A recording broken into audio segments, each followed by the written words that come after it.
आम्ही महाप्रसाद खायला गेलो, तिथं काय झालं ते सांगतो चला. मग तर व्हिडिओची सुरुवात होते आमच्या दोघांपासून. गावात पंगत असेल आम्ही दोघं सोडतो असं होऊ शकत नाही. मग काय बा निघालो दोघं पण. रस्त्याने जाता आमच्यासोबत हे होते. कौन है ये लोग? कहाँ से आते हैं? त्यानंतर आम्ही तिथं पोहोचल्या आम्हाला भांडण पाहायला भेटली. भांडण गेली खड्ड्यात, पहिले पेट पुजल्या, नंतर मग बाकी. त्यानंतर आपल्या नीरज भाऊना आणि छम्या भाऊना खतरनाक वाढून दिलं मग आपल्याला. मग काय गणपती बाप्पा मोरया म्हणलं, पोट भरून जेवण केलं. मग जेवण झाल्यानंतर आम्ही दोघं घराकडे निघलो. तेवढ्यात बुंदी बी नेली 1 गिलास भरून. त्यानंतर दिसला ना मग रस्त्यात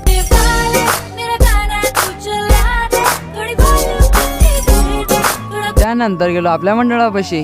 गावातील लोकांना आनंदाची बातमी, आज आपल्या ते महाप्रसाद आयोजन केलेलं आहे. तर बुंदी, शिरा, लाडू, जिलेबी असं काहीच नाही, फक्त वरण भात आहे. वरण भात म्हणलं की सर्व जण मग पालक, मिरच्या, टमाटे सर्वचा मटर करून राहील. त्यानंतर इकडे माई काकू शिऱ्याची मटर करून राहिली. इकडे आई बी डाळीला तलवारीनं मारून टाकू राहिली. आणि इकडे मी